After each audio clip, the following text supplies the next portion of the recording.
Hello there, my name is Bob Ford, and I shot Jesse James! Oh my gosh, yes I did! My name's Bob Ford, and I'll be shooting Jesse James like pew, pew, pew, pew, pew, pew, pew.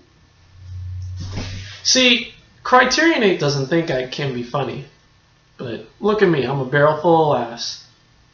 Yes, it's me, Nate Jackson, the Eclipser, breaking out of character just because I want to prove myself in this channel. And yet, here we are again, one more time, before we apparently take a extended break. I mean, I feel like I was just getting started. You know, I was just getting started, and Criterion 8 suddenly wants to say, oh, coming up to 400, just shut it down. I haven't talked with that guy. Anyway, today, this weekend, we are working on the first films of Samuel Fuller, starting with his first film, I Shot Jesse James. 1949, 81 minutes, black and white, Monroe 133, 1 aspect ratio. Good stuff. We've seen some of Samuel Fuller's films in the Criterion collection. Not White Dog. White Dog's coming up later.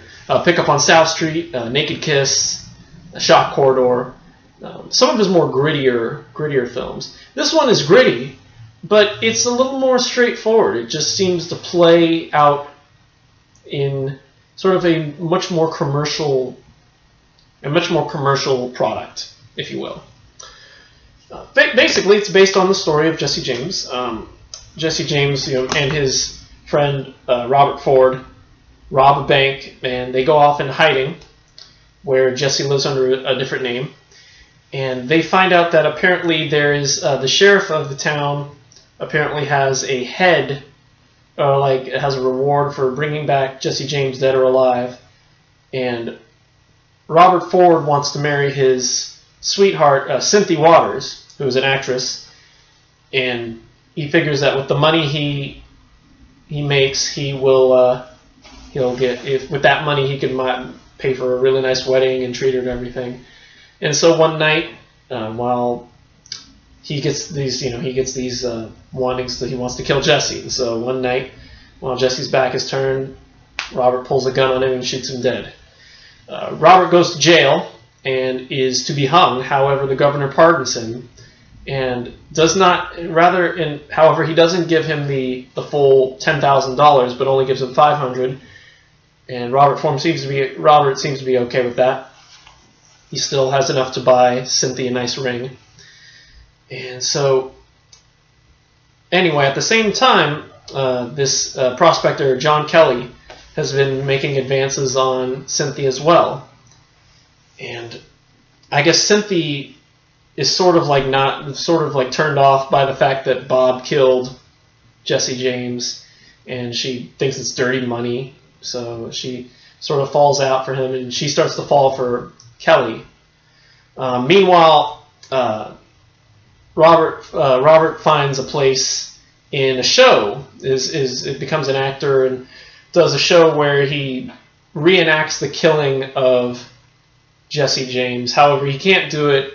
He's thrown out. The show goes flops. He just has a nervous breakdown and has to leave. So he leaves town and goes off and finds out there's prospecting in a nearby town.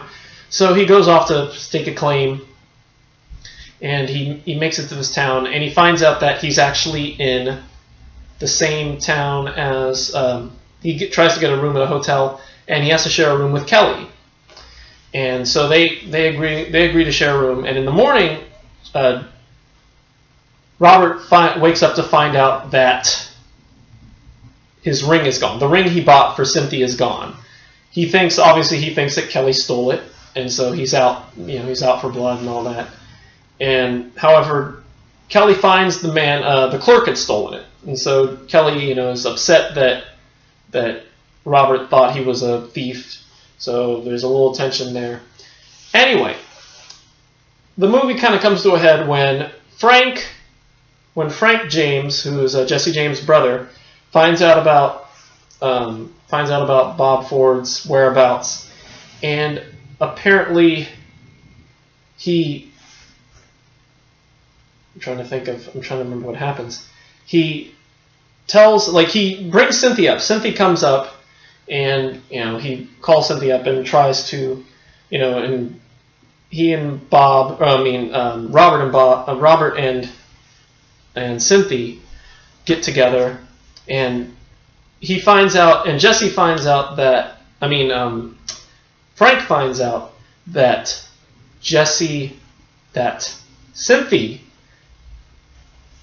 is really in love with Kelly, and so Frank makes sure to tell Bob this, and when Bob finds out about this, he's willing to he wants to gun down Kelly, not knowing that, however, he knows that Kelly's the better shot, and so they meet in the middle of the street and outside the hotel, and they both fire, and Kelly hits Bob in the chest, and Bob dies in Cynthia's arms, and he confesses. Final confession is that he did really love Jesse, and that's the end of the movie. Good God, you think that they'd have some different names with. Well, it doesn't help that I'm going off the listing, the cast listing, and they keep calling him Bob throughout the movie too. Doesn't help, and Jesse could be a name for a man or a woman, So Cynthia, Cynthia just doesn't, and Cynthia's such an awkward name. I've never heard of Cynthia or Cindy, but Cynthia, So you'll forgive me if my stuttering all over the names was distracting, but anyway, I got through it. How about that?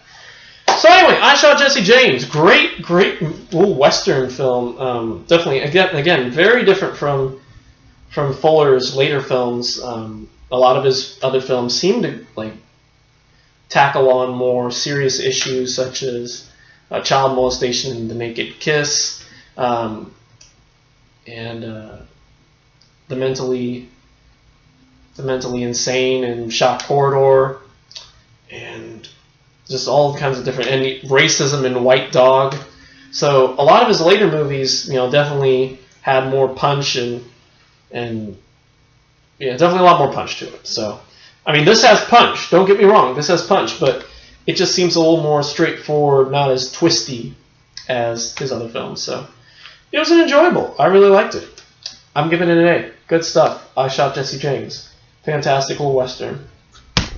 And that's all I got for today. But tomorrow, we got Baron of Arizona, starring the great Vincent Price, and The Steel Helmet, starring, I'm assuming, Gene Evans. I'm assuming that's who that is. I'm not sure exactly, but there you are. So we got 2 more Samuel Fuller movies, and then we are out for the rest of the season. Hopefully. We'll see.